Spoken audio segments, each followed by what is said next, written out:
All right, we are back with our Free Market Friday duel, the recalcitrant Brett Ahrens and Keith Boykin, but we are also joined by the famous Dolly Lenz, America's truly number one best real estate broker in the world. She's not quite ready yet, so let me start with Brett. Brett, is there an internet bubble, okay? No. Groupon could be valued now at $15 billion.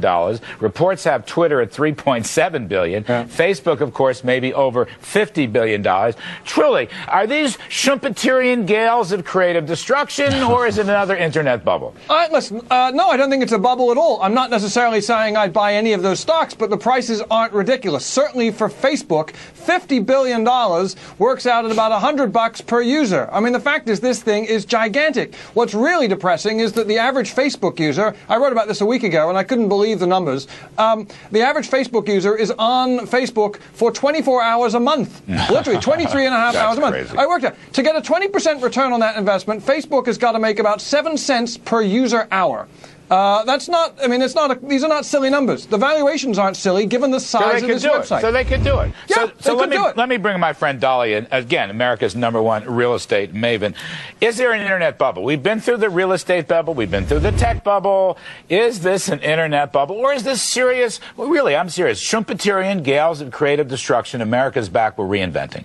You know, I think the $50 billion is a little ridiculous based on current earnings. I mean, what could happen in the future? We all don't know what could happen in the future. But based on current earnings of only $1.2 billion, I don't know how it's possible. What about Groupon? Do you use Groupon? No, I don't know what it is. No, I don't use it. But I have to tell you, it's so easily replicated. I don't know how they keep their edge. So they've got a couple of years of a head start, but that's not enough. They have to keep their edge. Do you tweet?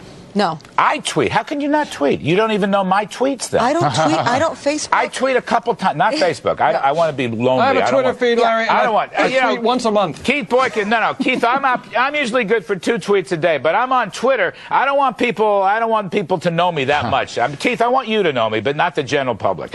How is Twitter? Can Twitter go public, Keith? Or is this another bubble? I don't see how they. I don't see how they make money at Twitter. I mean, I'm on Facebook. I'm on Twitter, and I use Groupon. I'm one of the 50 million users of Groupon. All right, what do they do? What does Groupon do? The thing is, when I say use it, I went online one time to the Groupon website, and they count me as a member, and they send me emails every day offering me these coupon discounts. You're going to be in the prospectus. You're going to be listed in the prospectus as one of their customers. Yeah. I've never actually used one of their coupons. That doesn't matter. You get a commission. But that doesn't matter. You're in the prospectus. The amazing thing about Groupon is that I'm seeing these reports of $500 million to $800 million of revenue for 2010 for a company that is relatively new. I think it's a lot of growth potential, but, you know, the other guest is right. The problem with the internet, and the reason why there may be an internet bubble, is that there's always another hot item coming along, another hot company to steal the thunder. All right, let me come back to Dolly. We're going to cover this last one.